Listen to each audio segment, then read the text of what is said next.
Un cordial saludo a todos y todas los y las interesadas en los temas de la sustentabilidad, del desarrollo, de las alternativas al desarrollo, de las construcciones otras diferentes que nos permiten pensar una mejor sociedad en el día de mañana. Soy Wilfer Ceballos Betancourt y hoy en particular los acompañaré con fines específicamente netamente académicos a abordar uno de mis autores de cabecera, quien efectivamente ha permitido construir trabajos como la tesis del doctorado, entre otros, donde efectivamente he podido visualizar una alternativa al desarrollo y cómo efectivamente América Latina y el planeta entero tiene opciones efectivas, alternativas, para pensar un desarrollo a escala humana, un desarrollo a escala socioecológica que permita un crecimiento gradual en la medida de las necesidades de los territorios. El autor que abordaremos es Sergio Boisier, que efectivamente en el año 2022 ha fallecido, pero que efectivamente ha dejado una obra muy vasta sobre sus aportes desde el punto de vista social, filosófico, económico y las posibilidades de crecimiento de los territorios. Sergio Boisier es economista de la Universidad de Chile, magíster de la Universidad de Pensilvania y doctor en economía por la Universidad de Alcalá, España. Vamos a ir abordando a Sergio Boisier y comprendiendo paulatinamente sus obras. Bienvenidos y bienvenidas. El texto que vamos a abordar se denomina 2001, la Odisea del Desarrollo Territorial en América Latina, la búsqueda del desarrollo territorial y de la descentralización. Sergio Boisier. Este texto fue preparado para los seminarios de centralización de sectores sociales, nudos críticos y alternativas, organizados por los Ministerios de la Presidencia de Educación y de Salud del Perú y celebrado en Lima, Perú, entre el 9 y el 11 de abril de 2002. A su vez, por los estudios regionales en Antioquia, organizado por la Fundación Pro Antioquia, la Escuela de Administración y Finanzas EAFIT y la Fundación Antioqueña para los Estudios Sociales FAES y otras entidades académicas y sociales en el año 2002. Sentido de una metáfora. El magnífico film de Stanley Kubrick, 2001, La Odisea del Espacio, inspirado en una novela de ciencia ficción del notable astrónomo australiano Arthur Clarke, mostraba secuencias iniciales con profundos mensajes antropológicos. Como se recordará, una tribu de simios trata de apoderarse de una fuente de agua, siendo rechazada violentamente por otra ya establecida en la fuente. Derrotados y cansados, los simios de la tribu invasora se duermen, para despertar al alba con una extraña sensación e inquietud que los lleva a darse cuenta de la presencia de un monolito basáltico frente al cual se sienten impelidos a acercarse temerosamente para tocarlo. Momento sublime en el cual instantáneamente se produce lo que podemos interpretar como un extraordinario salto sináptico en su cerebro, transformándose así a partir de ese instante en seres inteligentes, en Homo sapiens. Sinapsis y sinergia parecen constituir parte de la clave de un desarrollo bien entendido y en el territorio. Sinapsis entre un orden sociopolítico descentralizado y un sistema económico, social y tecnológico territorializado, y sinergia a partir de la articulación de todos sus elementos. Colombia, por un imperativo de sobrevivencia, busca reembarcarse en la odisea del desarrollo territorial. Por fin ahora ya en el siglo XXI, y sinapsis y sinergia pueden ser instrumentos importantes para la paz y el desarrollo. La ambigüedad intrínseca de la descentralización. Abro comillas. Creo que la extrema centralización del poder político acaba por debilitar a la sociedad y a la larga al propio gobierno. Pero no niego que una fuerza social centralizada esté capacitada para ejecutar fácilmente, en tiempos y lugares dados, grandes empresas. Alexis de Tocqueville, La democracia en América. Cierro comillas. Es muy certera la reflexión del abogado, diplomático y político francés del siglo XIX, a quien muchos consideran el padre de la descentralización occidental. Si se entiende que el par centralización-descentralización no configura un par estrictamente dicotómico, sino más bien uno en el cual sus polos representan los extremos de un arco de situaciones en que cada posible punto intermedio es una combinación de ellos, que responde a un determinado contexto histórico y que es funcional a ese contexto y no a otros. Como lo afirma Work 2001, abro comillas, la descentralización no es una alternativa a la centralización. Si se comparte la afirmación anterior, se daría un gran paso a la desmitificación del proyecto centralizador. Ni un pensamiento voluntarista, como se suele calificarlo desde una izquierda anclada en el pasado, ni Deus ex machina de la democracia y del desarrollo, como se le presenta desde el otro extremo ideológico. La combinación o proporción áurea de centralización y descentralización depende del alcance del siempre cambiante contrato social entre el Estado y la sociedad civil. Contrato social, dígase de paso, extremadamente fleble en América Latina, por debilidad congénita de uno de los firmantes, la sociedad civil. La descentralización es un concepto tanto teleológico como instrumental. Es fin y medio simultáneamente, y ello ha contribuido a un cierto nivel de confusión conceptual en el debate descentralizador. Boissier, 1991. En particular y bajo el frondoso árbol político del liberalismo, específicamente en la corriente ideológica originada en la matriz doctrinaria del humanismo cristiano, del catolicismo social, como lo denominaba décadas atrás, la descentralización societal representa la aplicación en la práctica del principio político de subsidiariedad, de acuerdo al cual cada organización social es competente para intervenir sobre su propio ámbito, funcional o territorial, transfiriendo hacia arriba solo aquello que el bien común o la tecnología establezca como responsabilidad del ente mayor. Entiéndase, en este marco, la subsidiariedad como indisolublemente apareada con el principio moral de solidaridad, también tanto en el plano funcional como territorial. La subsidiariedad envuelve el reconocimiento del ser humano como persona humana en su doble condición de individualidad y sociabilidad, es decir, como sujeto de su propio destino, logrado siempre en asociación con otros. Se es persona humana solo entre personas humanas. La solidaridad humana, a su turno, es una expresión práctica del amor, en el amplio sentido en que Humberto Maturana emplea este concepto, basado en el reconocimiento, entendimiento y cooperación con el otro.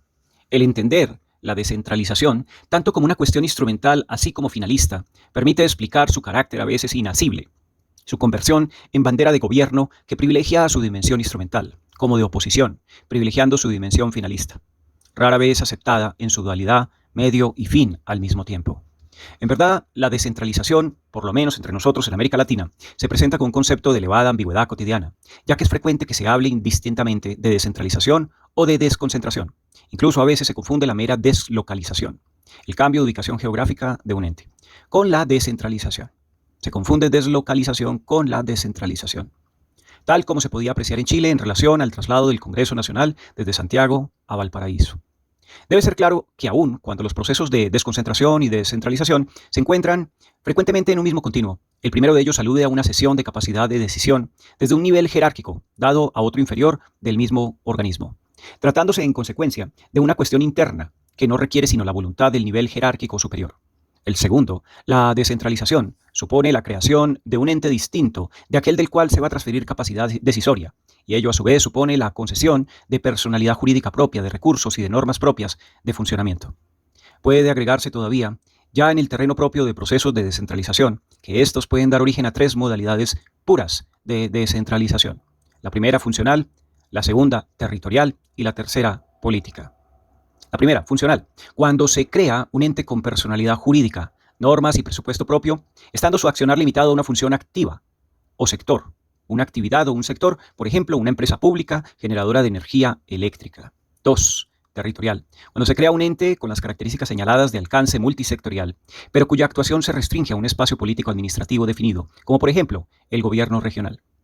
3. Política. Cuando cumplimos los requisitos básicos, la generación del ente deriva en procesos electorales populares, secretos e informados, como puede ser, por ejemplo, una gobernación departamental en Colombia.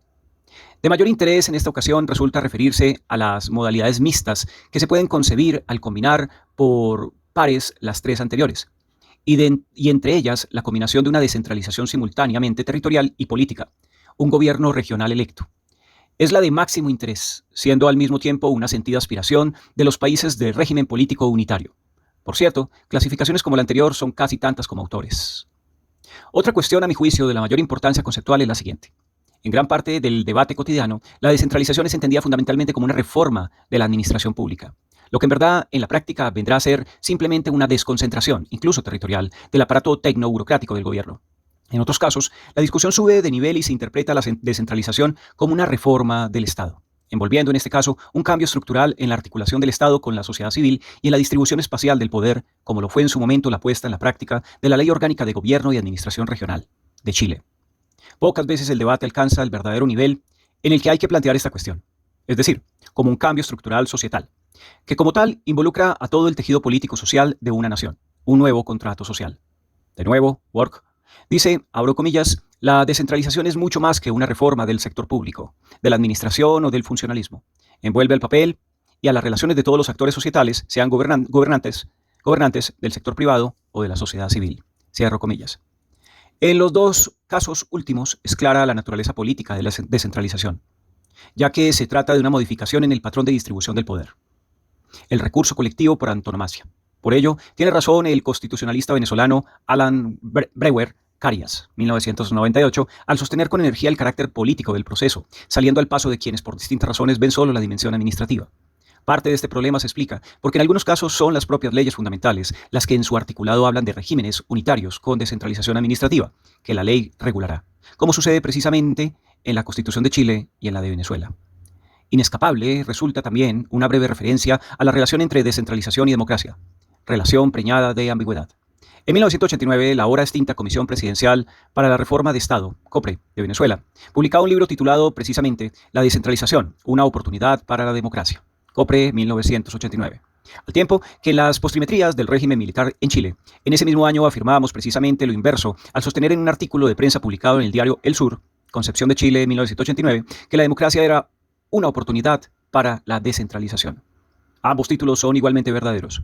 Quizás si ahora ellos pudiesen plasmarse en Colombia y en el Perú.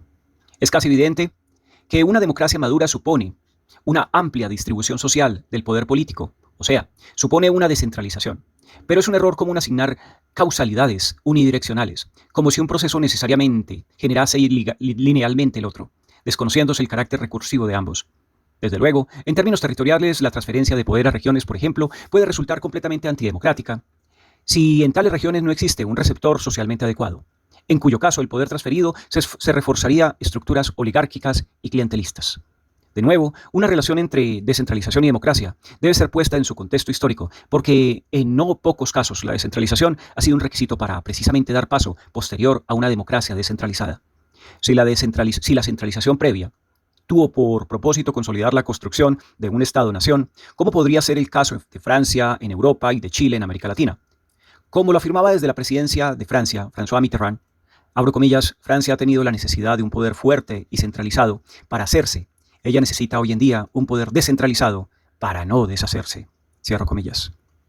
Un demócrata incuestionable, como Brewer Carias, dice refiriéndose al periodo inmediato a la caída de Pérez Jiménez, abro comillas, la democracia no habría durado una semana. Fue necesario implantar la democracia por un sistema centralizado, de manera que el centralismo per se no es malo. Fue el instrumento que afianzó la democracia.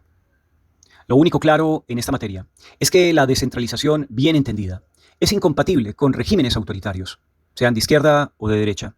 Ello porque la descentralización significa competir por espacios políticos con la posibilidad previsible que la competencia sea ganada por sectores opositores al gobierno autoritario, produciéndose una incoherencia lógica inadmisible a priori y a posteriori. Quizás debido a ello es que el general Pinochet acostumbraba a decir durante su gobierno que, abro comillas, la administración se descentraliza, el poder jamás. A confesión de partes, relevo de pruebas. Imposible dejar de mencionar la confusión, intencionadamente propalada por los centralistas a ultranzas, entre descentralización político-territorial y federalismo, una cuestión que es agitada en tanto en cuando en Chile, aludiendo al supuesto peligro que para la concepción del Estado unitario significaría hacer de las regiones entes tanto territorial como políticamente descentralizados, en virtud de llegarse por esta vía, se dice, a un sistema federal, abro comillas, ajeno por completo a nuestras tradiciones, cierro comillas, como en el siglo XIX no se hubiera propuesto y ensayado una constitución federal en 1826. Cierro paréntesis. El unitarismo se muestra como un modelo sacrosanto y el federalismo se presenta como una perversa contrapartida. De nada sirve dar unas cuantas lecciones sobre sistemas confederados, federados y unitarios, y menos aún mostrar los varios ejemplos de países que se declaran como constitucionalmente unitarios y territorial y políticamente descentralizados al mismo tiempo, como Italia, España, Bélgica en Europa o como Colombia en América Latina. El centralismo como fenómeno dependiente de la trayectoria. América Latina posee una cultura centralista en la expresión de Bellis, 1984. Como resultado, según este autor, del hecho de no haber existido en América Latina 4 grandes fenómenos sociales europeos, ni un cambio social como el provocado por la Revolución Industrial, ni un cambio político como el provocado por la Revolución Francesa, ni un cambio religioso como el provocado por la Reforma, ni finalmente un sistema de reparto territorial del poder tal como en el feudalismo. La ausencia de tales estructuras y procesos aunada a la modalidad de la conquista ibérica habría representado el caldo de cultivo del actual centralismo latinoamericano. En tal marco general, hay amplio espacio para la diferenciación entre países. A esta tesis hay que agregar un elemento a mi juicio central, por lo menos en los países de la vertiente andina. Me refiero al régimen de inquilinaje campesino, heredero de la encomienda española. Tal régimen, con no pocas características de la servidumbre de la gleba, sometió a la mayoría de la población, hasta bien entrado el siglo XX, a un tipo de relación laboral rural tremendamente dependiente de la sujeción servil del inquilino, al dueño de la hacienda, al punto de crear en el imaginario campesino la figura del padre patrón, dueño de la hacienda, empleador, pagador y también proveedor de servicios, bien sea religiosos, comerciales, de salud o de educación. Cuando este régimen se quiebra, y ya en el tercer decenio del siglo XX se inicia el intenso y sostenido proceso de migración rural-urbana, derivado de la industrialización incipiente, este no se acompaña de un paralelo proceso de educación cívica que debería haber enseñado cómo enfrentar una vida urbana e industrial. Puedo imaginar entonces a un campesino perdido en la capital, parado en la plaza frente al Palacio de Gobierno, el Palacio de Nariño en este caso, mirando sin ver y preguntándose en su soledad, ¿dónde está mi padre patrón? Puedo ver también que en este momento se abre una ventana en el palacio apareciendo un burócrata que observa al campesino concluyendo que precisamente ahí su buena suerte le ha colocado al frente un cliente que lo ayudará a consolidar su clase emergente. Lo llama y le dice, yo soy ahora tu padre patrón, solo que tú me llamarás padre Estado, porque soy dueño del país. Así, limpiamente, la mentalidad dependiente rural dará paso, sin solución de continuidad, a la mentalidad dependiente urbana, por ausencia de un proceso de socialización. Me parece obvio que la mentalidad dependiente desea carnalmente al centralismo y a la inversa. Hay una concupiscencia mutua. Transformado entonces el centralismo en un fenómeno históricamente construido, es fácil concordar en que ahora nos enfrentamos con una cuestión cultural de difícil remoción.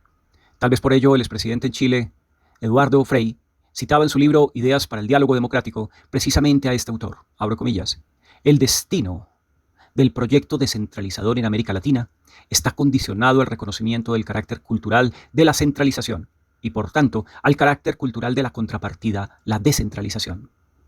Esta presupone un cambio cultural, una modificación del patrón de alteridad tan propio de nuestra población. Siempre buscamos al otro, al alter, para que nos resuelva nuestros problemas. Y ello significa asumir un modelo de comportamiento individual y social basado en la autorresponsabilidad y en la subsidiariedad. Pero no se cambia una cultura por decreto, sino por enseñanza y vivencia desde la infancia. Desde la escuela primaria hay que enseñar a vivir descentralizadamente, porque simplemente ello es desconocido en América Latina. Cierro comillas. La descentralización se puede crear por decreto o por ley, en sus aspectos formales, pero no se puede sacar de la cabeza de la gente el centralismo mediante idéntico mecanismo. Hay pues una gran asimetría entre ambos desde el punto de vista de su construcción, de construcción. La dinámica de la descentralización. La megatendencia descentralizadora no se explica a sí misma. Ella es causada o empujada por otras 4 fuerzas primarias que deben ser develadas para entender la naturaleza misma de la descentralización. En primer lugar, la descentralización es empujada por la revolución científica y tecnológica, la que, operando principalmente mediante la microelectrónica, que ya de paso a la nanoelectrónica, modifica profundamente el modo de producción industrial manufacturero, los sistemas de comunicaciones y los sistemas de transporte. Todos estos cambios se potencian entre sí para crear un ambiente más favorable y a veces imprescindible para la introducción de sistemas decisorios descentralizados. En relación a la producción industrial, es suficiente observar el impacto sintético, más importante de la RCT. Sobre ella, la actual posibilidad de segmentar un proceso manufacturero anteriormente considerado como una unidad linealmente estructurada, tanto en términos funcionales, dando lugar a varios subprocesos como territoriales, dispersando las fábricas en lugares discontinuos del globo. Se configura el paso de la empresa individual y localizada en un punto a un conglomerado en una red con localización múltiple. Es claro que en tal esquema de funcionamiento horizontal, los responsables de cada planta deben necesariamente disponer de un amplio espacio de autonomía decisoria, fin de ajustarse a la velocidad de la globalización y, por tanto, será necesario introducir esquemas descentralizados en el sistema de toma de decisiones del conglomerado. En relación a las comunicaciones, es obvio comentar que la RCT, reitero que es la revolución científica y tecnológica, ha producido una reducción brutal en el costo de transmisión de datos e imágenes, transformando el costo de la fricción del espacio, la antigua expresión de Walter Isar, en una nimiedad y por tanto reduciendo significativamente la necesidad de integración vertical y centralización asociada a los mecanismos cara a cara de toma de decisiones. Estar lejos o cerca ha perdido relevancia en la actual geografía. Y si estar lejos significa el beneficio de reducción de costos laborales u otros, entonces la descentralización viabilizada por la tecnología es extremadamente útil. De un modo similar, la revolución científico-tecnológica ha modificado en profundidad los sistemas de transporte, reduciendo costos, haciendo irrelevante la distancia geográfica en muchos aspectos. En el transporte marítimo, la introducción del contenedor, de los sistemas roll-on, roll-off, la integración y la intermodal, Las reformas laborales portuarias han bajado considerablemente los costos, en tanto que en el transporte aéreo los aviones de fuselaje ancho, los motores más eficientes y los sistemas de aterrizaje y despegue han provocado efectos similares, y en el transporte ferroviario las nuevas tecnologías de trenes de alta velocidad apuntan en la misma dirección, sin mencionar siquiera a la tendencia a reemplazar el desplazamiento de materiales por el de información. Todos estos procesos, al reducir el costo de la distancia, facilitan el descentramiento de actividades y la descentralización. En segundo lugar, la descentralización es empujada por la reforma del Estado, al menos en América Latina. Recuperada la democracia formal en toda América Latina a comienzos de los 90, se ha tratado de no reimplantar el viejo estilo de ella, reemplazándolo por un nuevo estilo que apuesta a la sociedad civil como el nuevo y multitudinario agente conductor del proceso permanente de cambio. Somos todos nosotros y no ya un agente único, bien sea Estado, partido, iglesia, ejército, proletario, etc., quien conduce este proceso. Somos todos nosotros, y para que ello sea posible hay que devolver a las instituciones de la sociedad civil su autonomía históricamente perdida, a manos quizás principalmente del Estado, y ello equivale a la descentralización societal. Por tanto, hay encima de la mesa social una oferta descentralizadora. En tercer lugar, la descentralización se alimenta de una creciente demanda autonómica por parte de organizaciones de la misma sociedad civil, especialmente organizaciones de base territorial. Tal demanda incluso puede transformarse en una patología disolvente del propio Estado nacional. Pero el hecho es que esas organizaciones creen legítimamente haber alcanzado una mayoría de edad y no están dispuestas a seguir aceptando que otros tomen decisiones que están dentro de su ámbito de control. Por tanto, en la mesa social hay también una demanda descentralizadora. Un punto a elucidar es precisamente el cruce de ambas curvas, la de oferta y la de demanda. En cuarto lugar, la descentralización es reforzada en cierta manera por las tendencias privatizadoras vigentes. Hay que ser cuidadoso al explicar este aspecto, que en el fondo es muy simple. Si el acto privatizador permite el surgimiento de un nuevo sujeto decisor independiente en el sistema o país, en cuestión, por ejemplo, un inversionista extranjero que no estaba presente o una agrupación civil formada de manera ad hoc, para estos efectos, el resultado es una ampliación del número de decisiones y decisores independientes presentes en el sistema, y ello, desde el punto de vista estricto de la teoría económica, significa ampliar la descentralización. Si el acto privatizador no genera esta situación, la privatización probablemente solo contribuye a aumentar la concentración de activos y su efecto descentralizador resulta impredecible. Obsérvese de paso la asociación lógica que surge entre neoliberalismo o consenso de Washington y descentralización. ¿Algún parecido con los procesos actuales en América Latina? Finalmente, hay que agregar otra fuerza detrás de la descentralización y que tiene que ver con la lógica de la globalización. No se puede ser competitivo en el mundo actual con estructuras centralizadas, porque no poseen la velocidad requerida ahora. En otras palabras, la apertura externa de la globalización obliga forzosamente a una apertura interna de carácter político. Boissier, 1996. Descentralización y territorio, una intersección para potenciar el desarrollo, la paz y la democracia. Por una variedad de razones, los gobiernos nacionales, normalmente altamente centralizados, sean federales o unitarios, están transfiriendo diversas funciones y en menor medida los recursos necesarios a una multiplicidad de gobiernos subnacionales, regionales, provinciales y sobre todo municipales, bajo un imperativo que parece ser ahora: ocúpese usted de hacer gobierno en su jurisdicción. Transferencia que se encuentra en principio una alegre recepción en las propias entidades territoriales, que ahora demandan mayor autonomía, como fue señalado. Oferta y demanda se cruzan en el territorio y en la función. Hay que agregar que la expresión hacer gobierno resulta ahora casi un sinónimo de hacer desarrollo. También, por otra variedad de razones, los territorios están siendo revalorizados en la globalización, como lo planteé en el 2001, o también lo plantea Morgan en el 2001, o la OECD en el 2001. Los territorios están siendo revalorizados en la globalización, al punto de convertirse paulatinamente en los nuevos actores de la competencia internacional por capital, por tecnología y por mercados, como tan claramente se observa en la Unión Europea. Es claro que para poder competir con posibilidades que determinar en una posición ganadora, los territorios organizados, cualquiera sea su denominación político-administrativa, requieren de una autonomía impensable. En el pasado reciente, autonomía solo concebible en el marco de un proyecto nacional descentralizador. La cuestión central radica en que el cruce de la oferta y de la demanda de descentralización territorial se realiza precisamente en un punto de encuentro en el cual confluyen, por un lado, el cambio de las funciones de regulación del gobierno nacional, en el sentido de reservarse de ahora en adelante solo las funciones más estrictamente nacionales: política monetaria, fiscal, comercial, marco de competencia, transparencia, etc. Entregando, como se señaló, la función de fomentar el crecimiento y el desarrollo a entes territoriales. Y por otro, la percepción de los territorios, regiones, provincias, comunas, de ser ellos los responsables de activar los varios mecanismos que operan actualmente como factores causantes de su propio crecimiento y de su desarrollo y de su posicionamiento en la globalización. Los territorios deben asumir un cúmulo de responsabilidades sobre las cuales no tienen generalmente una acumulación de prácticas históricas, en parte debido a la rapidez del cambio de la sociedad actual. Esta constatación coloca, en el contexto de la actual sociedad del conocimiento, la cuestión de conocimiento en el cruce mismo de la descentralización y el desarrollo territorial.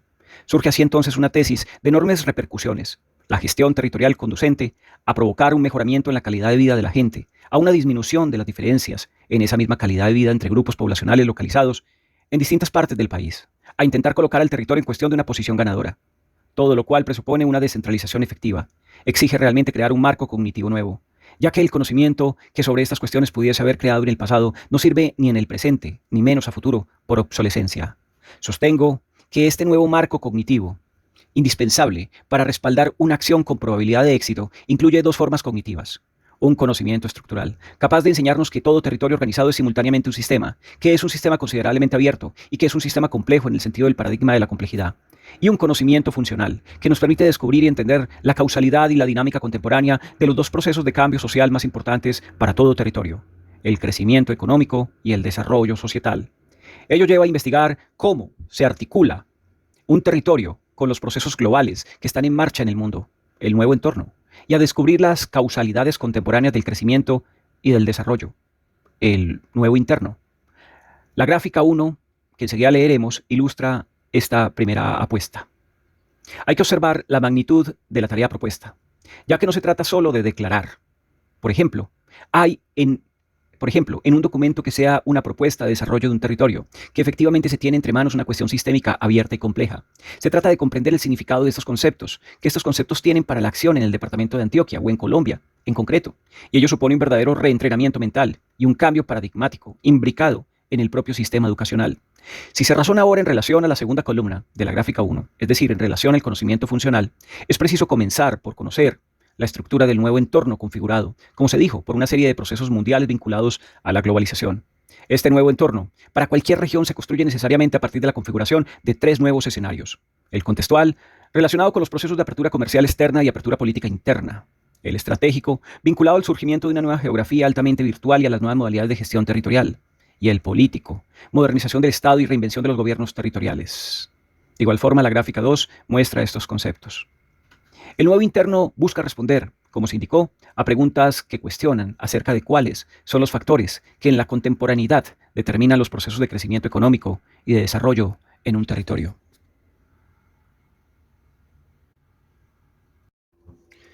En la gráfica 1 se observan los tipos de conocimiento para la acción territorial. Lo plantea Boissier como conocimiento estructural, donde debemos entender que toda región es un sistema, que es además un sistema abierto y que por añadidura es un sistema complejo. Esto significa que se requieren verdaderos cambios mentales para analizar y para intervenir en una región. Tenemos que aprender análisis de sistemas y tenemos que pensar en términos del paradigma de la complejidad. En paralelo está el conocimiento funcional, donde plantea que tenemos que entender cuál es la estructura actual en la globalización de los procesos de cambio en el territorio. Hay que conocer el nuevo entorno, cómo se inserta una región en su medio externo, y el nuevo interno, cuáles son los factores causales del crecimiento económico y del desarrollo societal, siendo el primero exógeno y el segundo endógeno. Hay que tomar nota de los cambios requeridos en hacer gobierno. La gráfica número 2 denota el nuevo entorno de desarrollo regional, donde hay un nuevo escenario contextual, con relación entre la apertura externa y la apertura interna. La apertura externa plantea la globalización y la apertura interna la descentralización. También un nuevo escenario estratégico, donde hay una relación entre una nueva organización territorial y una nueva gestión territorial, donde la nueva organización territorial tiene relaciones pivotales, asociativas y virtuales. Y la nueva gestión territorial tiene relación con los cuasi-estados y las cuasi-empresas. Y hay un nuevo escenario político. En este nuevo escenario político hay una relación entre modernización del Estado y nuevas funciones del gobierno regional. Entre la modernización del Estado está la territorialidad y las nuevas funciones del gobierno regional, la conducción y la animación de estos territorios. El crecimiento económico territorial depende actualmente de la forma como opera una matriz de 6 factores: la acumulación de capital la acumulación de conocimiento, progreso técnico, la acumulación de capital humano, el proyecto nacional y su componente territorial, que asigna papeles estratégicos a cada territorio, afectando su sendero de crecimiento a largo plazo. El cuadro de la política económica nacional, global y sectorial, que premia y castiga, implícita y diferenciadamente el crecimiento de cada territorio. Y la demanda externa, exportaciones más gasto de no residentes. Cuando estos 6 factores se miran desde el punto de vista de los agentes que operan detrás de ellos mediante sus decisiones, se concluye que el crecimiento económico territorial es altamente exógeno. Los actores se encuentran normalmente fuera de él y por tanto el gobierno territorial no puede controlarlos. A lo sumo, puede influenciar sus decisiones algo directamente dependiendo de su capacidad de negociación, parcialmente basada en el conocimiento, y de su capacidad de promoción, también apoyada en el conocimiento. Para esto plantea una gráfica, la gráfica 3, de crecimiento territorial exógeno, que efectivamente en el centro está el crecimiento con cambio proactivo, en el que varios elementos conjugan para este crecimiento, como es el proyecto nacional y ordenamiento territorial, la política económica nacional, la demanda externa, la acumulación de capital, la acumulación de progreso técnico y la acumulación de capital humano. El desarrollo societal, por su lado, presenta cuestiones de mucho mayor complejidad. Para empezar, ha cambiado por completo nuestra concepción del desarrollo. Desde su inicio como un concepto prácticamente sinónimo del crecimiento hasta su interpretación actual como un proceso y un estado intangible, subjetivo, constructivista, vinculado a la posibilidad de crear en cada lugar y momento un clima, un contexto, una situación, o como se quiera llamar, capaz de potenciar la transformación del ser humano en persona humana, en su individualidad y sociabilidad, y en su capacidad permanente de conocer, saber y amar, a partir de esta reconceptualización centrada en la persona humana y en su dignidad como tal, y ello se relaciona con la superación del hambre, del desempleo y de la discriminación en la versión inicial de Dudley Sears. La búsqueda de los factores causales del desarrollo se ha orientado hacia un conjunto de ellos, mucho más de carácter intangible que material. Para ello presenta la gráfica 4, donde hay un desarrollo territorial endógeno de múltiples interacciones. En el centro, una propiedad emergente de un sistema territorial altamente sinergizado, con un potencial de crecimiento, con un stock de capitales intangibles, con un grado de endogeneidad y con una actitud mental colectiva. Es claro que el desarrollo, aún concebido como un producto intangible, no puede independizarse por completo de la expansión permanente de una base material, o sea, de un crecimiento. Pero hay que rechazar cualquier tipo de causalidad lineal jerárquica entre ambos. En particular, debe rechazarse la receta neoliberal. Primero crecer y luego desarrollarse. Creo que no conocemos todavía la articulación exacta entre crecimiento y desarrollo. Y es posible que ella sea de alta complejidad, tal vez como un rizo matemático. Y podría ser factible que al mismo tiempo su articulación en el tiempo esté descrita por 2 cadenas sinoidales entrelazadas, como el ADN, sugiriendo que a veces el crecimiento precede al desarrollo y a veces sucede lo contrario. También se comienza a entender que desatar un proceso de verdadero desarrollo, no solo de mero crecimiento, presupone una actitud mental colectiva positiva, lo que Hirschman llamó decenios atrás las ganas de desarrollarse. Y es cierto, comunidades que sufren de una verdadera depresión, de una anomia colectiva, a la Durkheim, generan espirales regresivos de tipo económico en vez de círculos virtuosos que imposibilitan el desarrollo. Como lo dicen los publicistas, pensar positivo es parte de la fórmula del éxito. En términos de teoría de sistemas, estamos hablando de fenómenos de proalimentación de esfuerzo, vulgo profecías autocumplidas. Pero lo más importante, mostrado por la gráfica 4, tiene que ver con el concepto de capital intangible. Admitido, como se dijo, el carácter intangible del desarrollo como el logro de un ambiente que potencia la transformación de los seres humanos en personas humanas, se recordará. Se atiene a la lógica sostener que entonces sus factores causales serán de igual dimensión, es decir, intangibles y subjetivos. Como se puede mostrar que en casi cualquier territorio organizado existe un amplio conjunto de tales factores y cómo ellos pueden ser sometidos a un ejercicio taxonómico que entregue categorías relativamente homogéneas en su interior. Ellas son llamadas capitales intangibles. Boissier, 1999, ha trabajado 10 categorías. Capital cognitivo, simbólico, cultural, social, cívico, institucional, psicosocial, humano y mediático. Estas variadas formas son o deben ser articuladas con fuerza y direccionadas mediante el uso del capital sinergético, de manera de introducir un alto nivel de complejidad y sinergia en el sistema. Prerequisito del desarrollo. En términos operacionales, se introduce acá la noción y la práctica de un proyecto político para ejecutar esta tarea. Por último, la gráfica 4 apunta a la necesidad de endogeneizar los procesos de cambio, crecimiento y desarrollo en el territorio. En relación al crecimiento económico, ya descrito como altamente exógeno, es imprescindible intentar introducir un cierto grado de endogeneidad, alcanzable mediante la negociación y la promoción, en relación a los capitales intangibles y al propio desarrollo. Su carácter intrínsecamente endógeno debe ser potenciado permanentemente. Como se dice en la propuesta estratégica de la provincia del Neuquén en Argentina, Neuquén 2020, abro comillas, si el desarrollo es un producto de la propia comunidad, no serán otros, sino sus miembros, quienes lo construyan. Cierro comillas. El concepto de endogeneidad, Boissier 2000, Vázquez Barquero 2001, entre otros, muy a la moda en círculos académicos, hay que entenderlo como desplegado en 4 planos sociales que se intersectan. En primer lugar, la endogeneidad debe entenderse como una creciente capacidad territorial para optar por estilos de desarrollo propios y para poner en uso instrumentos de política adecuados a tales estilos. Como es claro, este plano de endogeneidad se asocia estrechamente a la descentralización. En segundo, la endogeneidad se entiende como una capacidad del territorio para apropiarse de una parte creciente del excedente económico generado allí para ser reinvertido, in situ, en el lugar, a fin de dar soporte temporal a un crecimiento basado en una matriz productiva más y más diversificada. Nuevamente, esta capacidad es una función directa del nivel de descentralización radicado en el territorio. En tercer lugar, la endogeneidad dice relación con la capacidad del territorio para generar sus propios impulsos de cambio tecnológico, capaces de modificar cualitativamente su funcionamiento. Un asunto asociado a la capacidad para establecer y poner en funcionamiento un sistema local de ciencia y tecnología. En cuarto lugar, la endogeneidad solo es posible en el marco de una cultura productora de identidad territorial, a partir de la cual los activos intangibles potencian la competitividad territorial. No cabe duda alguna. En la sociedad del conocimiento cambia o debe cambiar radicalmente la forma en que un territorio se plantea e interviene en sus propios procesos de cambio, crecimiento y desarrollo. Y ello va de la mano con una imprescindible descentralización, cuya naturaleza y alcance exactos dependen más de la casuística que de formas generales. Modernizar la gestión social del territorio sin caer en un academicismo estéril. En la sociedad del conocimiento, lo más importante es el conocimiento. Como lo sostiene Dror, 1996, abro comillas. Deben hacerse vigorosos esfuerzos para elevar el nivel de entendimiento popular en relación a temas complejos. Cierro comillas. Y no hay tema social más complejo o importante que el del propio desarrollo.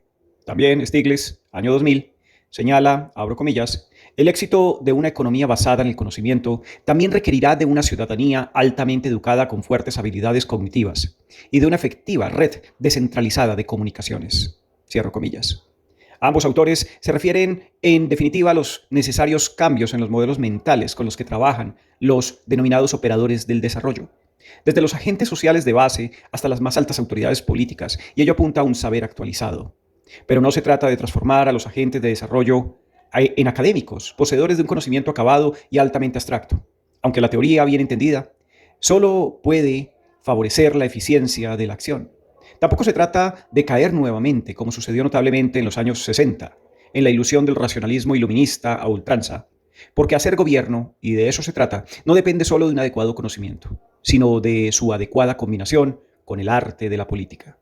¿Cuánto conocimiento es necesario? La respuesta es en principio sencilla.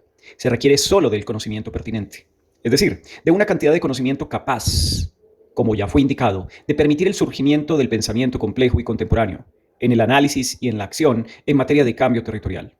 Claramente surge ahora una cuestión praxeológica, es decir, cómo se socializa un conocimiento pertinente. Mi sugerencia, basada en mi experiencia, apunta a la utilización del constructivismo lingüístico, es decir, el uso sistemático de la palabra y del discurso para simultáneamente crear sujetos y realidades, hasta generar una sinergia cognitiva, que dé paso al consenso y mediante él, al poder político, insumo indispensable para sacar la propuesta del gabinete de las utopías. Esto debe organizarse mediante el establecimiento de conversaciones sociales, conversaciones profesionalmente estructuradas entre actores y sujetos. Como lo señala el Programa de las Naciones Unidas para el Desarrollo del año 2000, en su informe sobre desarrollo humano en Chile, abro comillas, sin conversaciones públicas y privadas que tengan como objeto a la sociedad, no habrá aspiraciones colectivas. Esto significa que será necesario fortalecer, por una parte, las dinámicas de la conversación social. Al mismo tiempo, para que la sociedad misma sea objeto de aspiraciones, debe afincarse el convencimiento de que la sociedad es un objeto en construcción permanente y que sus artífices son los sujetos concretos. Cierro comillas. El paso desde la conversación a la acción consistirá entonces en la preparación y ejecución de un proyecto político de cambio para el territorio en cuestión. Si el desarrollo territorial puede ser considerado como una propiedad emergente de un sistema, bien sea espacial, social, económico, tecnológico, cultural, de alta complejidad, un proyecto concebido para hacer una verdadera ingeniería de las intervenciones territoriales, debe inducir la intervención en aquellas cuestiones que sustentan una emergencia sistémica. Conexiones, conectividad, recursividad, energía y otras. Cuestiones todas vinculadas con la teoría dinámica de sistemas, con la lógica difusa, con la irreversibilidad temporal y con el caos. Si esto es efectivamente así, hay que hacer una divisoria de aguas entre dos tipos de tareas que el órgano político territorial debe abordar. Tareas de administración, que son normalmente cotidianas, rutinarias, de corto plazo y orientadas a cuestiones de orden material, para las cuales también es necesario un mejor conocimiento, por ejemplo, acerca de preparación de proyectos, presupuestos, etc. Y tareas propias del gobierno, más sustantivas, más estructurales, de mayor alcance temporal, más innovativas, más políticas, porque tienen que ver con el poder y con requerimientos extraordinarios de conocimiento. Aquí no cabe la rutina, como bien lo dice Hirschman en 1999. Abro comillas. Es verdad. El enemigo principal es precisamente la ortodoxia. Repetir siempre la misma receta, la misma terapia para curar tipos de enfermedades diferentes. No admitir la complejidad, desear reducirla a toda costa, mientras las cosas reales son siempre un poco más complicadas. Finalmente, uno de los desafíos más importantes que enfrenta cualquier sociedad en desarrollo es lograr que éste se alcance a lo largo y a lo ancho de su geografía, y que su responsabilidad sea compartida por la sociedad civil y por el Estado. Asociatividad es el nombre del juego, pero para jugar se exigirá ahora a los jugadores conocimiento y autonomía. No es un juego para aficionados ni para subordinados. Como muy bien lo dice una alta funcionaria de la DATAR de Francia, abro comillas, la noción de espacio, hecho a sangre fría, reducida a sus características físicas y abstractas, poco a poco ha sido reemplazada por la noción de territorio hecho a sangre caliente, que se califica gracias a la acción colectiva de los trabajadores, de las colectividades, de las empresas y de las administraciones. Cierro comillas. Lo que está en juego es la democracia, la gobernabilidad, la gobernanza y el desarrollo mismo en un marco institucional y cultural en el cual sea posible la diversidad dentro de la unidad, según la fórmula clásica de Humberto Eco, 1984, en el nombre de la rosa. Abro comillas. ¿Por qué con tal sabiduría el arte los había combinado en armónica conjunción, iguales en la variedad y variados en la unidad, unidos en la diversidad y diversos en su perfecto ensamblaje? Cierro comillas. Nada de ello es posible sin colocar el esfuerzo de desarrollo en su lugar y en manos de la gente. Es decir, nada de ello es posible sin una adecuada y flexible combinación de descentralización, centralización y desarrollo territorial. Hay que bajar a tierra la todavía etérea discusión sobre desarrollo. Con esto, terminamos esta lectura del texto de Boissier, 2001, La Odisea del Desarrollo Territorial en América Latina, la búsqueda del desarrollo territorial y de la descentralización. Una apuesta que el autor desarrolla en la década de los 90 y la primera década del siglo XXI, donde efectivamente plantea el desarrollo sinergético, propuesta interesante para repensar los impactos negativos de un desarrollo pensado desde lo exógeno y plantearse más bien desde lo endógeno. Es muy interesante y fue tenido por mi parte en cuenta para mi tesis de doctorado. Seguiremos leyendo a Boissier en otra ocasión. A todos y todas, muchas gracias. Espero continuar con su presencia en otra de las lecturas de las teorías que nos acompañan para cuestionar este mundo y para plantear un mundo mejor. Que estén bien.